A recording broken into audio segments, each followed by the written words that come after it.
Hey, everybody. Larry, Fort Worth Memories Museum and Group, and all of our Fort Worth Memory Groups, Hometown Heroes. We've had a little technical difficulties over here. As y'all can figure, we're not usually late. Mary's out, Rick's in, and Rick, you've got a guest you'd like to introduce. We do today. And this is Steve Gross. And Steve has a whole bunch of experience. 2 lifetimes worth. Yeah, about 2 or 3 lifetimes worth. He was with the Los Angeles County Sheriff's Department for 36 years.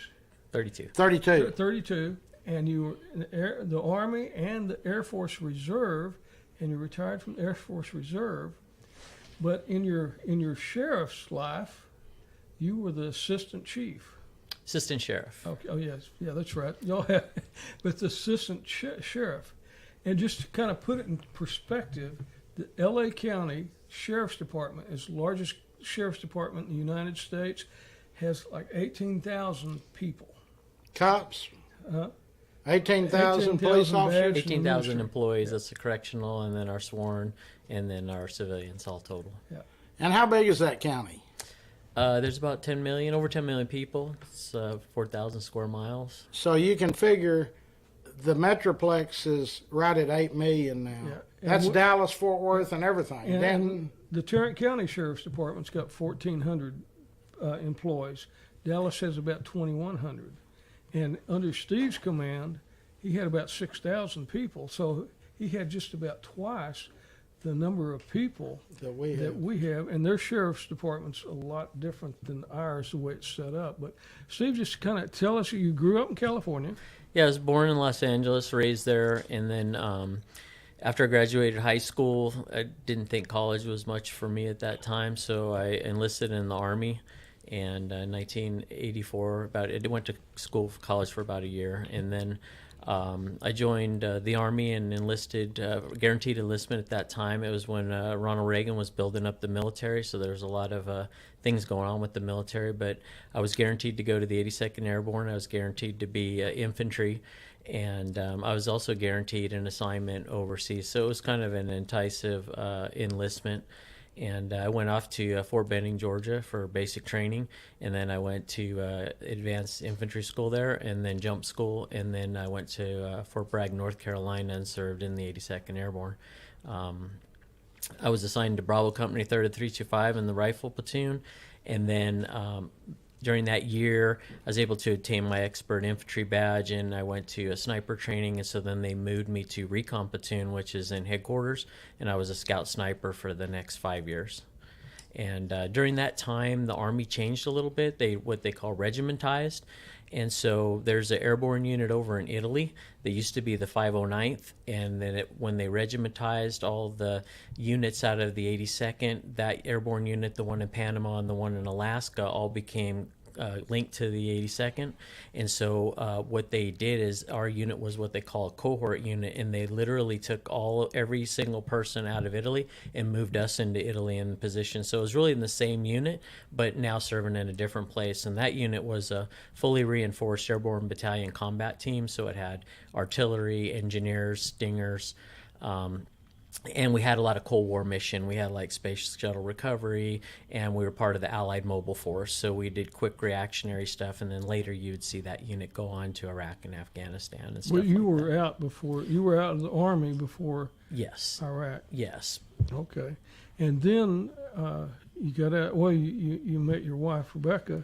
Yes. And she was in the Army also, correct? So yeah, at one point over there, I went to Primary Leadership Development course, which is in Bad Tölz, Germany.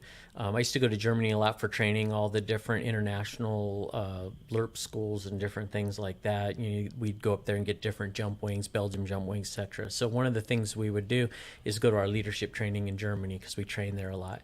And this was at Bad Tölz, Germany. What was interesting about it is 10th Special Forces were there, but also was the Army's school. And so the Army was still set up a lot like post-war Germany when we were in. And that was where they trained the SS soldiers, was in that Flint Kaserne there. And so when you live there, you could see all of the different evidence of the SS soldiers have been there. and right next door, not too far away, was Dachau. So it was interesting to be there. I met her there, and we were married shortly after. My wife was in the Army as an MP. She was serving in a place called Worms, Germany, which is by Mannheim. And then when we got married, she came down to Italy to be an MP there at where I was at, which was Caserma, Italy.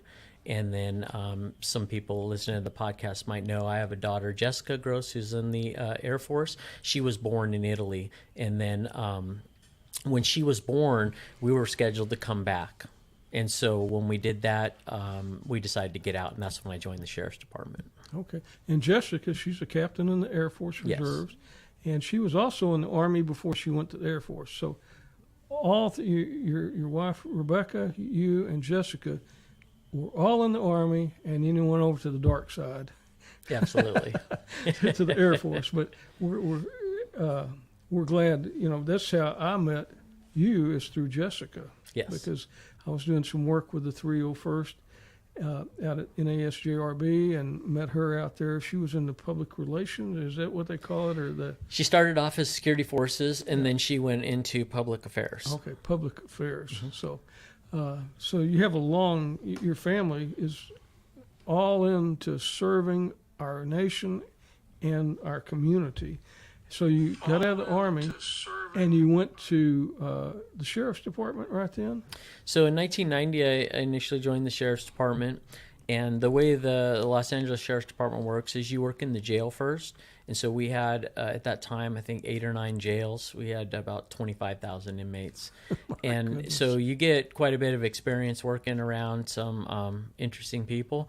But what we like to think of it is your training ground before you go on the street. So you're around murderers, you're around organized criminals, you're around a lot of different people, gang members especially, and it really gives you, someone like myself that didn't have to grow up in that exact environment, a real understanding of the subculture that you'll be dealing with out on the street.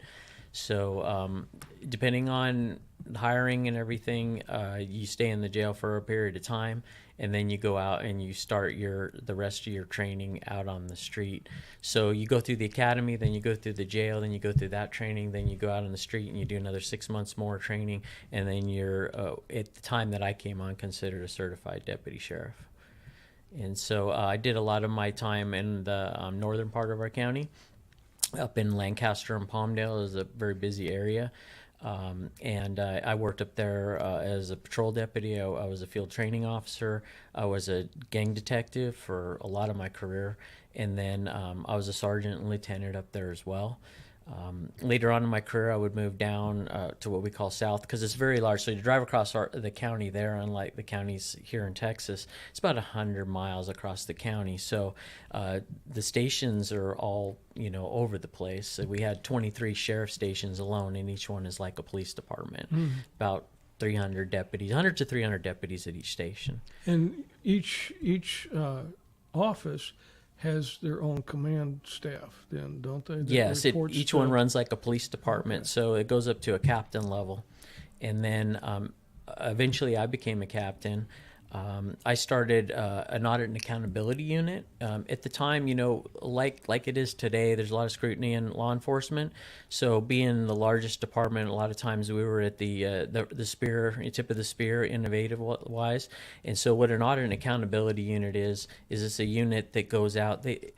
All departments have internal affairs and they look into internal issues. But an audit and accountability unit, what that does is it looks at your policy and procedures. So you could go into a lot of incidents that are occurring today, and you can see how you can put all the policies you want on the book, but is anyone really doing them? So what it does is it audits like the policies. Like if you say you're recording your traffic stops, are you really doing it? Is this or if you're saying that you do your force packages a certain way, are you really doing it? And so what it does then is it makes reports back to the sheriff himself and says, it's a report card, how are we doing? And then they can adjust. So a lot of the federal monitors that come into departments, they like to see these kind of units because it's a layer of accountability and a continuous improvement process. So I stood up that unit. I had a command of about 100 people doing that. And then ultimately I went into our internal affairs as a commander. So that's the next promotion, and that's internal criminals, internal investigations, and our advocacy unit. And then by chief, I went back out to patrol. So at the chief level, you have 6 stations underneath you. And then when I became assistant sheriff of patrol, I had 23 sheriff stations underneath me. And that's Each what I with about retired from. 300 Right. sheriff's deputies. Yeah, give or take. I mean, Compton will be a different size than Lancaster. Yeah. Catalina Island's small. And so, it depends on where you're at in the county. If you're So South you have Central. Catalina Island too. Yes. So you've got not only cars and trucks and stuff, but you have boats because you got to go. Malibu, we had Malibu, all different places, all over the place. Yeah. West Hollywood, depends on where you're at. And so the way the sheriff's department is out there, here we think about the sheriffs in all the outlying areas because we don't see many sheriff's deputies in town. Right. But there you were working with the police departments in these smaller towns and So, yeah, it's a little different than here. So LAPD is the other big dog there. They have, another 10,000, 12,000 officers, and they police about 4 million of the 10 million. The sheriff's department, we policed about 3 to 4 million of the population. We had 42 contract cities, so 42 independent cities, and then we had 125 county areas. And then we had the rail systems, and then we had the courts, and then we had the jails. So it's a humongous operation, and that's why there's 3 assistant sheriffs, one for patrol, one for the jails, and then one for the countywide services. Because to give you an idea of how, so our SWAT, we had like 6 SWAT teams, and we had, we got a fleet of helicopters and planes, and it's a humongous operation going at all different times. So a lot going on there. And then if you look at the areas, police-wise, there's a lot going on. So it's just constantly going from thing to thing to thing if you're in the command staff. a lot of crime, a lot of drugs, a lot of Unfortunately. horrible stuff that goes on. Unfortunately, So- yeah. And then as the assistant chief, you had to do a lot of PR work too, didn't you? I mean, you had to be out. You were the face of the sheriff's department sometimes for interviews and things like Right. that. So it starts at the captain level because they're like technically the chief of each little city, and it goes up. But as assistant sheriff, you're one of the right-hand people for the sheriff. And so when you go to your command meetings, you have to know everything going on in your operation, and you have to be able to brief it.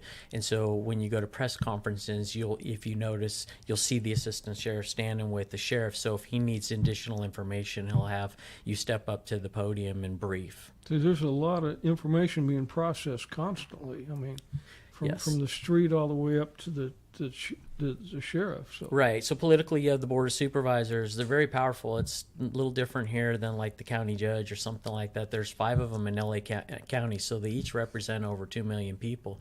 And the budget for LA County, and don't totally quote me on this, but last time I looked, it was like $34 billion. The budget for our sheriff's department was $3.8 billion or something like that. I think my operation was $1.4 billion.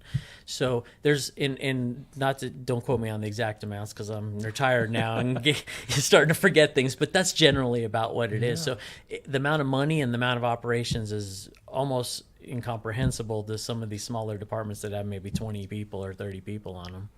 that's a lot of budget for Wow. just your part of the pie. So Yeah, it's a big responsibility because you're managing it's like play money, right? $1.5 billion.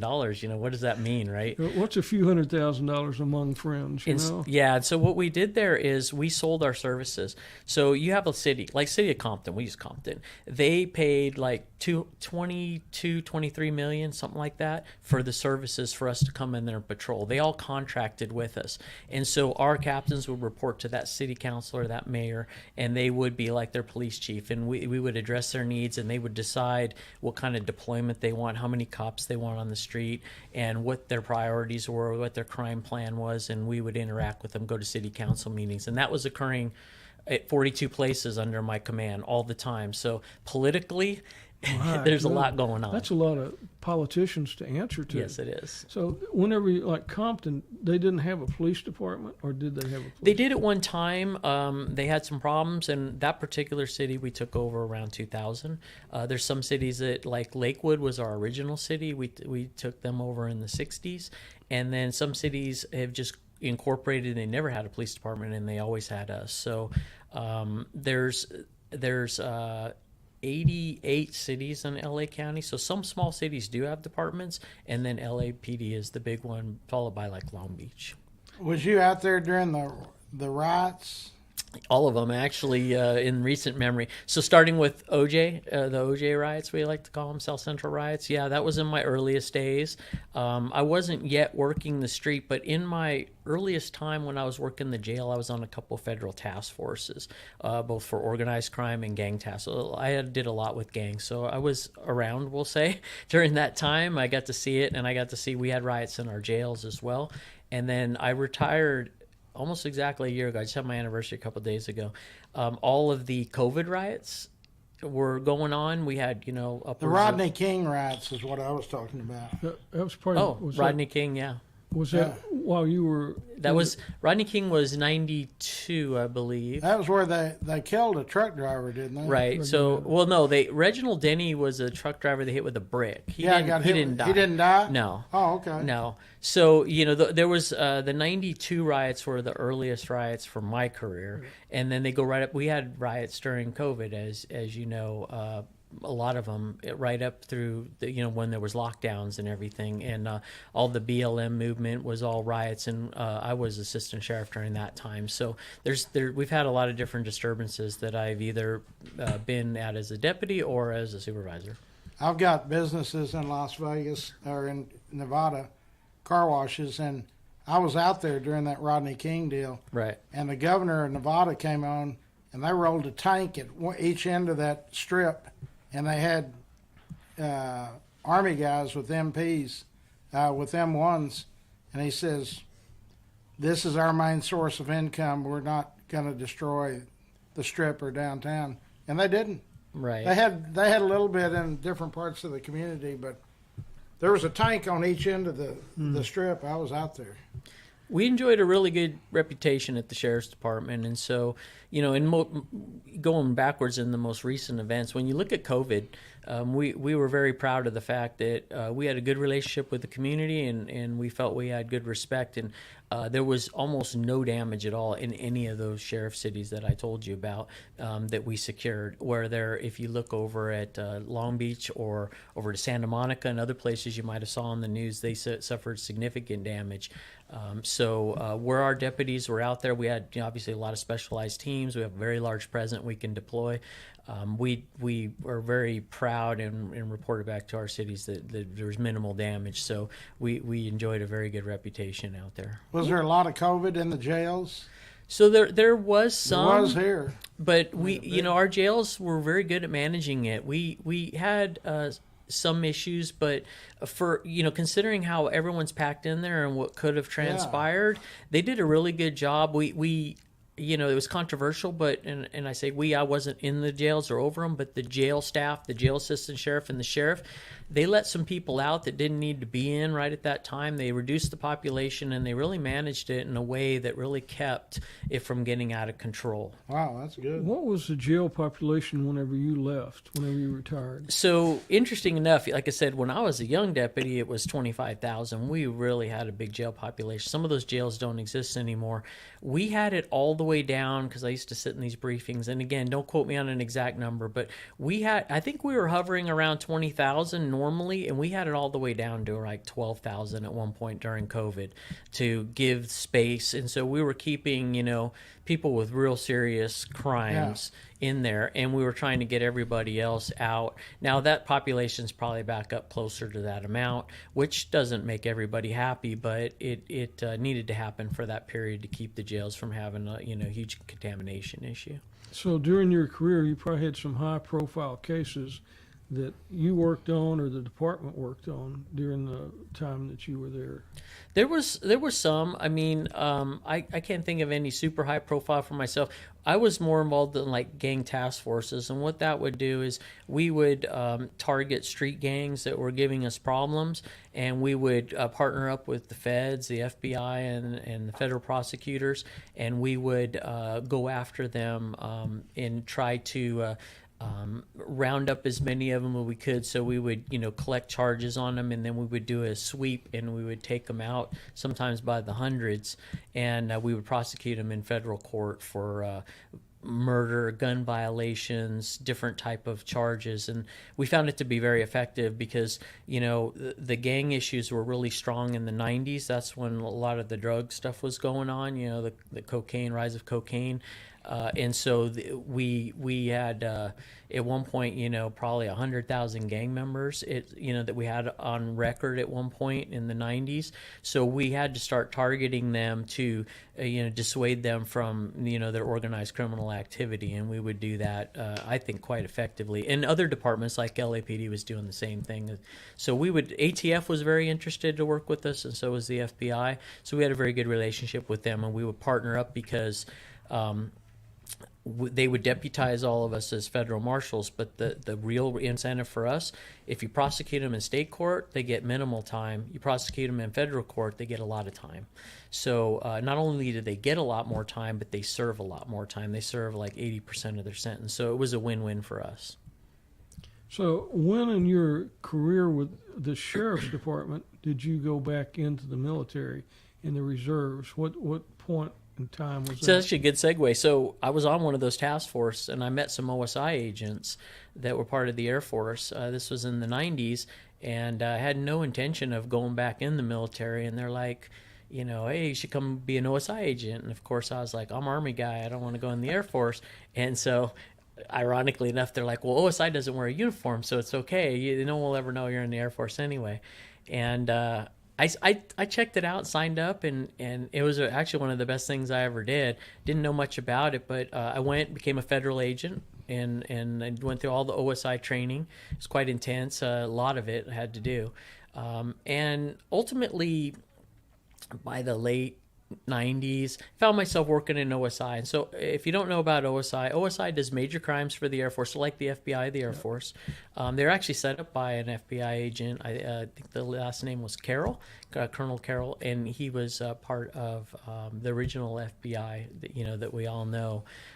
And so the major crimes, fraud, and counterintelligence, and then, of course, terrorism, counterterrorism. Within the military. Within the military. Anything with the DoD connection, OSI can go after. So a lot of people are familiar with NCIS. NCIS is similar to OSI.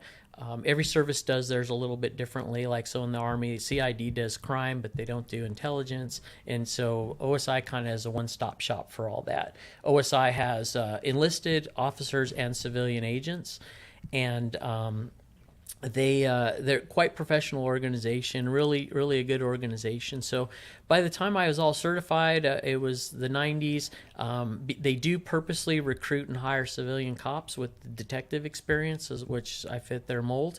And I helped them, like things at Edwards. There was like a love triangle, murder suicide, and so I was close by. I was able to go out there and help them work that case.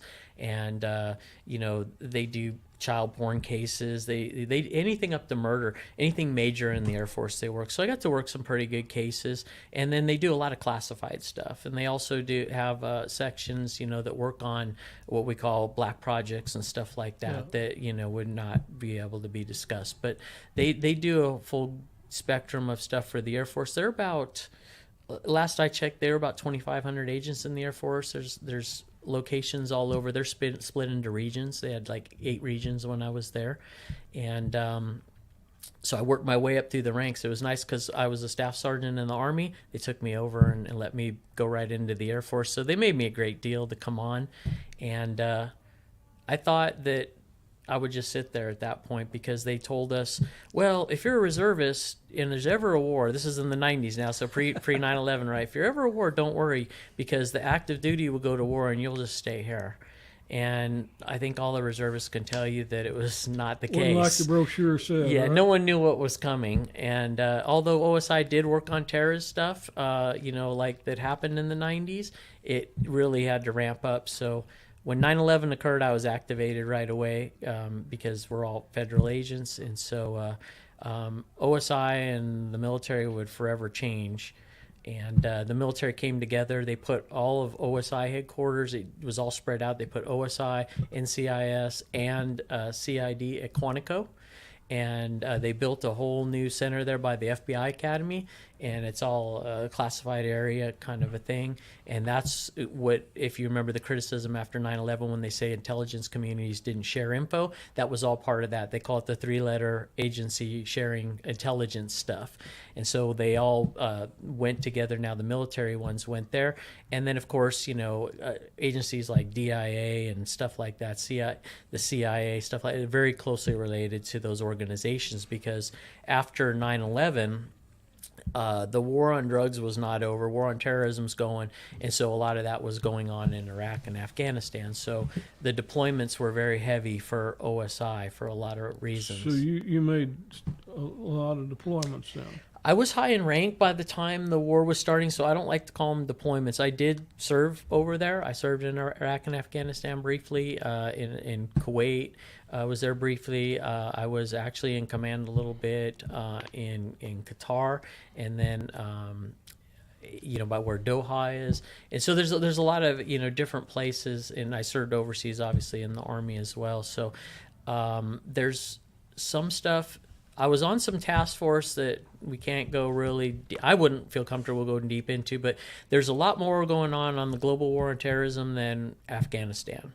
And so there's other places in the world that allowed me during my first activation there to be involved with other federal agencies to take on terrorism and Al-Qaeda that were not there. And that's probably as deep as that as I want to go into, but overseas, but not there. Yeah. So you saw a lot of interesting things for sure, didn't you? It was a great experience becoming part of OSI. Like I said, I love the people there. Absolute professional. One of the, I think, best law enforcement agencies we have. They're very well rounded. We really increased OSI after 9/11 when they can't just make military agents, so they increased their civilian agents, and so OSI has a lot more civilian agents, kind of like NCIS had, and so they really what they call GWAT funding, Global War on Terrorism funding, really increased the capabilities of OSI. So after 9/11 and then going into Iraq, all the way through, the different, Iraq, I believe, had 8 phases. And so there was all these different phases all the way to New Dawn. And so you worked all these different phases over there. And there was a lot of different missions that OSI went on because there's, some of the things I had opportunity to work on was like when our agents were murdered during roadside bombing, someone has to investigate these things because, we're paying out life insurance policies. So those are investigations.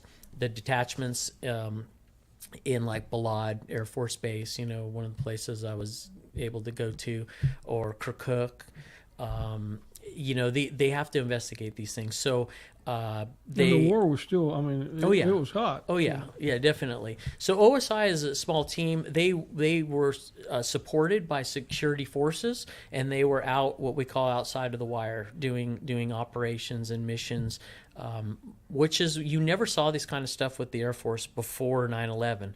But what 9/11 found the Air Force was, the Air Force prior to 9/11 in the Cold War was, we're going to be in the rear with the gear, and our lucky pilots are going to fly and fight the war, and then we'll be waiting for you, and you come back here, and the pilots are the only one in the war, right? Kind of the, I'm being generalized, but that's kind of how it worked.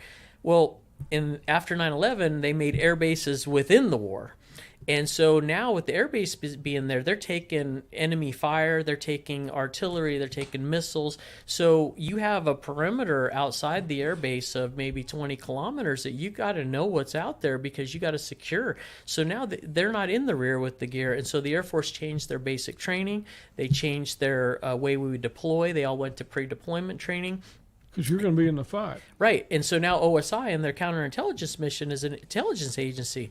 We want to know, are terrorists buying weapons? Are they going to attack us? So you need to get out there and work with the community. You got to get intel. You got to find out who the bad guy is. You got to disrupt and disable these operations. And so OSI would gather intel, and they would be working with a myriad of people, SEAL Team 6, Delta Force, whoever, to go out and carry out their missions. Because remember, there's a small group of law enforcement, But you need the war fighters, especially the real good war fighters, to Yeah. go out and neutralize these targets so that the air base is protected. Otherwise, they'll just stand outside the wire and lob in rounds on your very expensive drones and aircraft and and all that. You can't let that happen. So OSI had a whole new mission in the deployed So theater. you were having to go get the information from like the Delta team or the SEAL team, and then direct whatever you need to do to take those elements out? No, it's the or- opposite. We okay. gave information them- to teams or pilots or whoever, Okay. and then they executed more of the mission. Would the y'all be combat out mission. like in the communities to find that information? Yes, Or they did.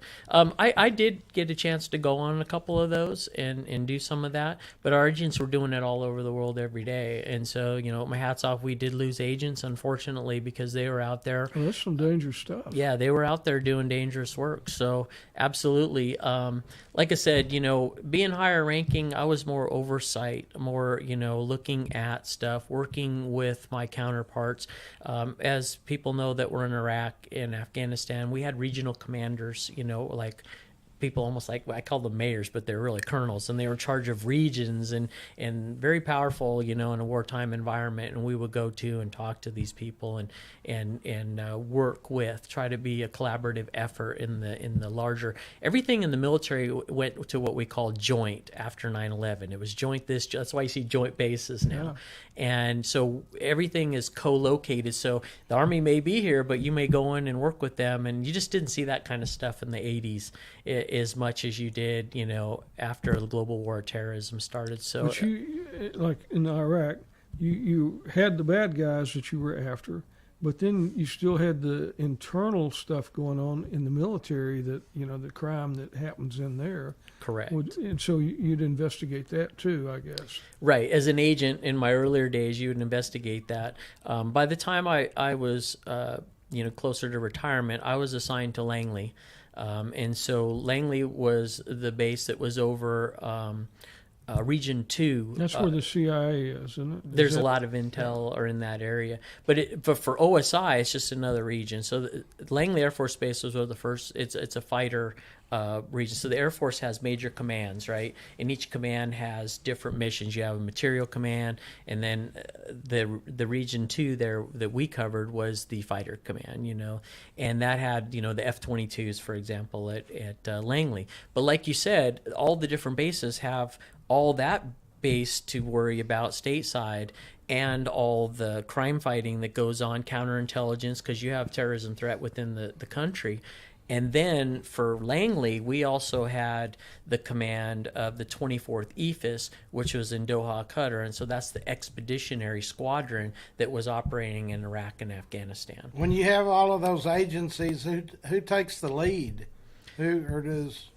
It depends on what it is. So if it's on an Air Force base, then OSI has the lead. Now, that doesn't mean the FBI won't come in and ask to be part of it, or ask, because we work very closely with the FBI because we have a common type of operation going on. So it just depends on what it is. But OSI was capable of handling all investigations. We had, our access to crime labs, and we had all these specialized people and anything that we would need to be able to get the job done. So they really did good, but collaboration was good, and joint operations were even better because it got you more people. But like in L.A. County and the FBI, that's like day and night, isn't it? Because FBI doesn't ever go to court unless they never lose. They've got a 100% success rate. They'll let things go on for years. So, there's a difference between federal law enforcement Yeah. and in civilian law enforcement. Civilian, y'all try to close the cases and get them going. FBI, I know some FBI people, and they let drug deals keep going for They might. It depends Just on to what get their to mission for is. years. I mean, they don't ever lose. The guy told me, he said, he's an attorney for him. He said, I've never lost a case. Yeah, so the reason why I think, this is just my opinion. So in civilian law enforcement, you can rest off probable cause, meaning that you have great power as a civilian cop. I can say that I have the reason to believe you committed a crime and arrest you, right? Right. And now that starts a clock on how fast I have to prove that Right, case, because you right. have a right to a speedy trial. So Right. there's time restrictions. So when we make these type of what we call observation arrests, it's a different type of a ball game than when you have a U.S. attorney and the FBI and the agents, and they're doing, surveillance methods and all this, and then they're going to take what's really a completed case to a grand jury and get an indictment. That indictment tests the case, and it allows them to be very confident going into trial. So most people that are indicted by a federal grand jury don't fight the case because they know that if they do, they're going to get even more time. So they know that it's already been tested. They always do the deal. Right. So how did COVID, when you had COVID and no courts, that speedy trial deal, how did that work out? So there was some restrictions in there. There is some ways where the judges had to make some changes in LA County along with everywhere else, because if you can't ship the prisoners there because of COVID restrictions and lockdowns and everything else. So one of the things we came up with and we implemented during COVID there was video arraignment. And so what we did is we started, and it was one of our operations under my command that we had to do. We worked with our court system because remember how large everything is, and we put video stations inside our station jails so that they could talk to a judge and get an arraignment right there. And that started relieving the stress on the courts and making less transportation and less cross. So we did multitude of different things to try to eliminate the COVID cross contamination that we were getting, because these people were coming in arrested right off the street, and if you throw them into the jail, you're constantly feeding in COVID virus because the jails are like standalone, they're not getting new people. So but the new people would bring in the virus. So we tried, if you could get arraigned and you could receive bail, or you could get put out on own recognizance, it would keep you from ever having to go into the jail. Didn't work on the most serious offenders, obviously, but it did work on people because the jail system there is constant rotation of people coming through. So it eliminated a lot of that traffic. I think the same thing happened here. But still, there's this last election for the DA here. I interviewed a bunch of those people that said there's people in Tarrant County jails for murder that have been there since 4 or 5 years. Right. Well, how does a speedy trial deal work there? So they've waived their time. You have a right to a waived speedy their time. trial.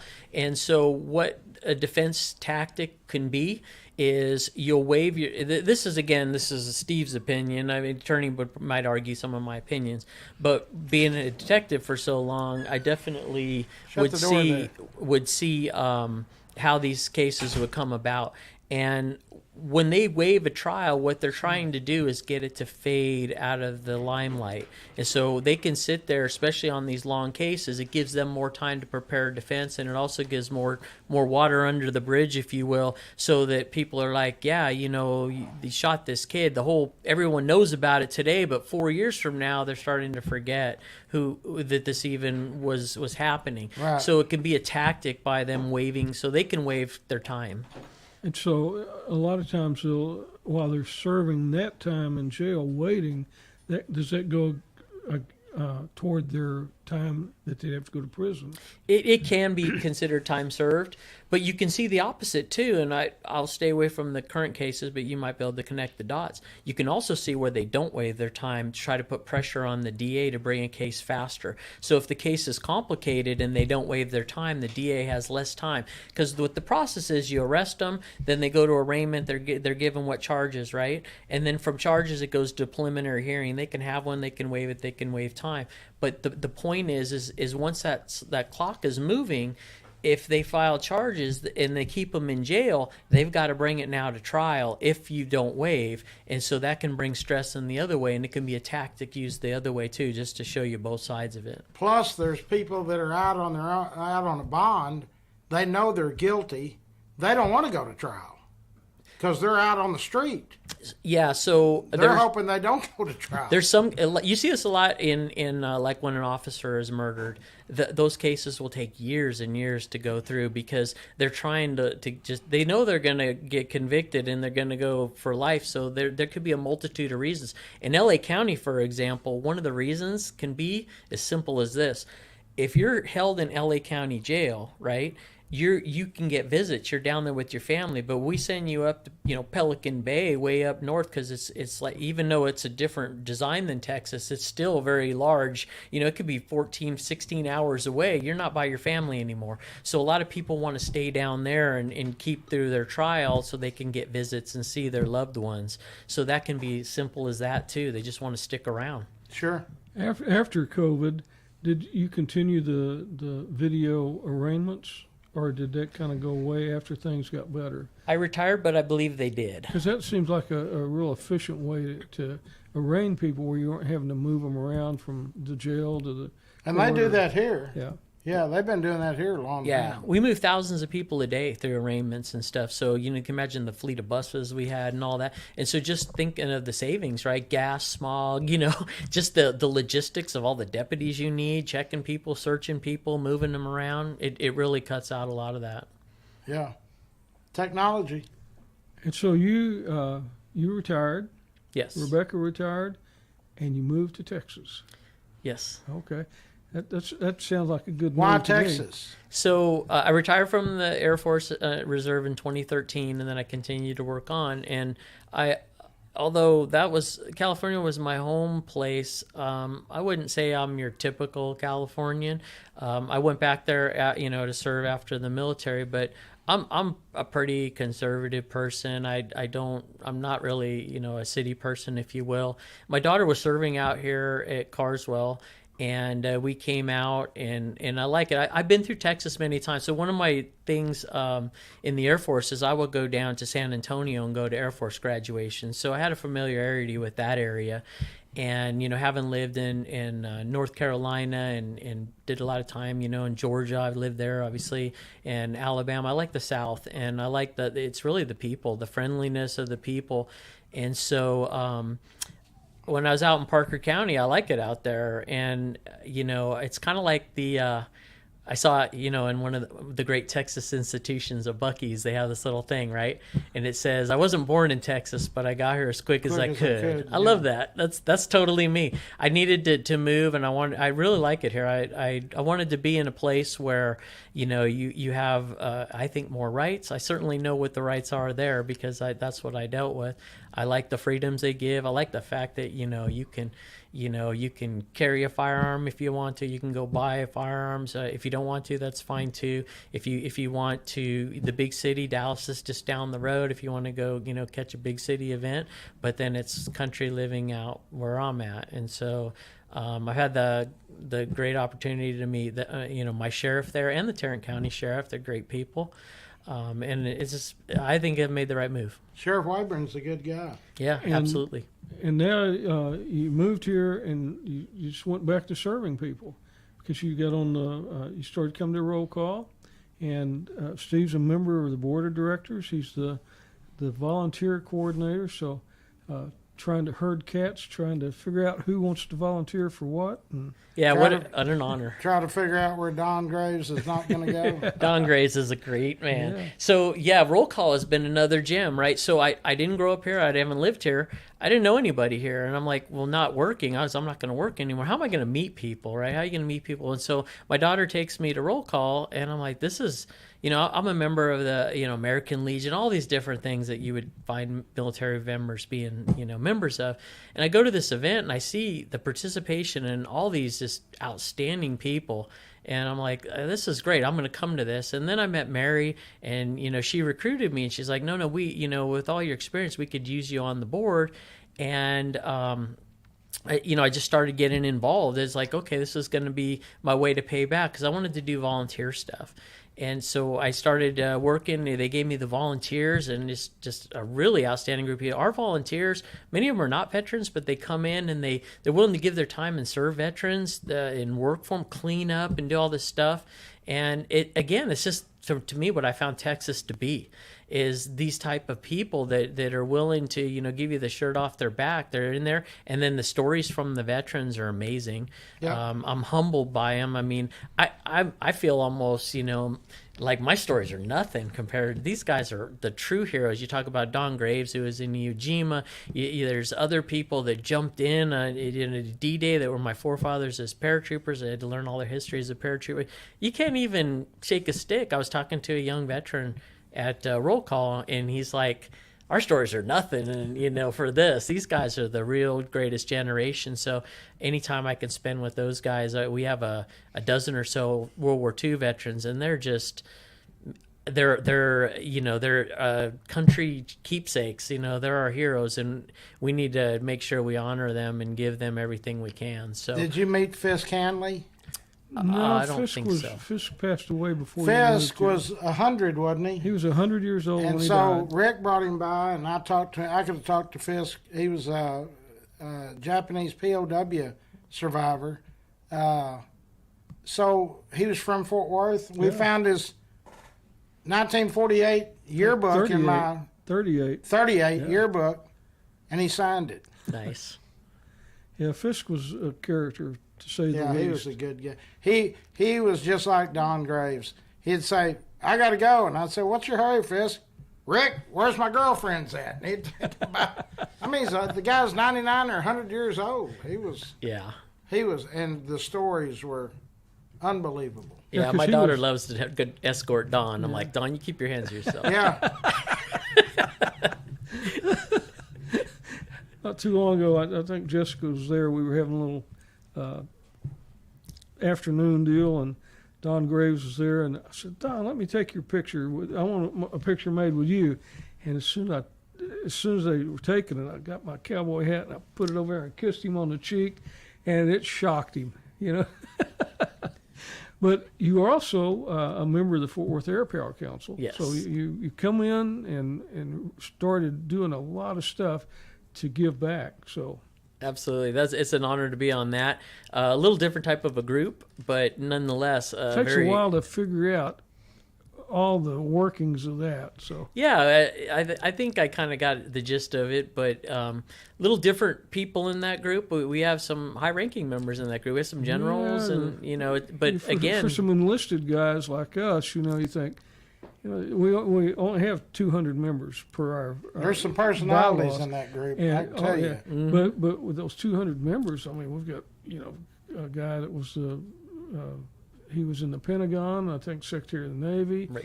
We've got lieutenant generals and major generals and generals, and here we are. And here we are. I just didn't raise the bar high enough or We something. was trying to get that B-36 back. Yeah. And so Perot said, "Larry, I can do the deal. I'll build a hangar up here to house it, but I want all of these little museums up there." I went over there, and those guys said, "Not no, but hell no." Yeah. Tell Ross Perot, hell no. That queered the deal. We don't have the B-36 anymore. No. And he was going to do it, and I said, Betsy tells me it cost $40 million to get it out there and then to get it back. Didn't cost that much to build it, did He it? said, "Larry, I got lots of friends with lots of money." He said, "Your job is getting all these little museums up there where we have the air show and all of that." And I thought, boy, this will be an easy task. I went over there, and those guys handed me my lunch right back in 5 seconds. And you talk about the air show, the skipper at the base, he was telling us that they're going to have air show here. I'm not sure if it's this year or next year, but I think the... Well, This they're base having is amazing. problems. They're having problems up north because of the hub, Oh, the yeah. Amazon, and all of this stuff flying in. They have to shut the air show down to land these I worked a planes, lot of so- air shows at Edwards, and so for OSI, it's a terrorism type mission, right? You're going to be heavily armed, and you're going to be working counterterrorism because you don't want somebody to slip in when you open your base up to tens of thousands of people. You never know who's really coming in. But this base here is amazing. This skipper gets it. Part of your ratings in the military is about your community engagement, community involvement, right? Right. And he totally gets it. And so it really hats off to him. I mean, he lets us come out, the veterans come out and eat lunch, with the young guys. That's a great experience that I was able to have. And just the way he keeps roll call and other And organizations. this is his last year, isn't it? Absolutely. Yeah, I think he's going to be moving on probably at the end of this year. Tell him So- I'll be right back out. But roll call, we're in our April meeting, we're going to have out at the base. So that'll be a good, we're expecting about 1,000 people at this event. It's a great event. Last year, we had about 750 people. Right. So we'll have a huge lunch because the skipper wants more of the military to come in and sit with the veterans and kind of meet the veterans. And in turn, the veterans meet the military, too. And this is his last year, isn't it? Yes, sir. I Right. think so. Well, That's- who's going to follow in his footsteps? They'll probably be bringing somebody in the next 4 or 'Cause I 5 or like 6 him. months. I mean, Oh, he's yeah, been he's- over here a couple of times. Yeah, he's a good guy. The base has and- been really supportive, and those are good events. Anyone that wants to come out, real good chow, lots of stuff going on. You're with the military members, and that even brings up we should, give Carrie a plug. The Holiday in Heroes is a great event that they do Yes, at the base. it is, yeah. And again, the base supports that. So for the skipper to throw out not only his hangars but all the cleanup and support and everything. And there's so many layers. Like we could probably talk all day of the layers of veteran support here. And that you asked me again why I came to Texas. I did. For that reason, they take care of us veterans here. Being a born and raised veteran in California, I can't really tell you what they really do for veterans there. I mean, I know they do some things, but here it was just evident everywhere you go. Oh, you want a veteran plate? You want this? We support our veterans that way. We take care of this, and it's just. Texas gets it, and so I have to say it's very veteran friendly here. There's a lot of great veteran organizations. No, a bunch of them. Just like Roll Call, the Fort Worth Air Power Council, Holidays and Heroes, and the Air Power Foundation, because they raise a lot of money and put it back into places like NASJRB, help defray the cost of our meals and things like that. So those are just some of the tip of the iceberg, because Absolutely. there's just hundreds of great people that take care of our veterans. Yes. Right. Well, Steve, we appreciate you being here today. And Mary wanted me to be sure, and probably told you too, that the reservation line is open. So if you go to roll-call.org and want to attend the roll call meeting, there's a place on our website where you can go make reservations. And I think she said it was going live today. And that meeting is the last Friday of the month, I believe. And this is a short The month. 24th. Yeah. 24th, yeah. The 24th. And I forgot who the speaker was, but I I, think I don't remember, but it's I World would War say II to guys. anyone that wants to volunteer, you can also sign up there as well. And then there's a couple forms you can fill out, and then I'll get to know you and come out and volunteer. So you don't have to be a veteran to volunteer, but you can be a veteran and volunteer. So we're always looking for volunteers, because at Roll Call, we operate with two things: donations and volunteers.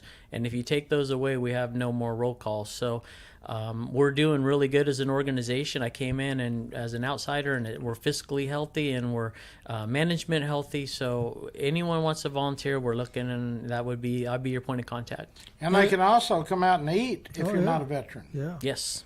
What, $10, $12? Free for veterans and $10 for non-veterans, and it's worth $10. Yeah. It's a great meal, and you can't really beat the show, because this is another thing that amazes me. The people that they get to speak are, in my opinion, world-class Oh, yeah. acts.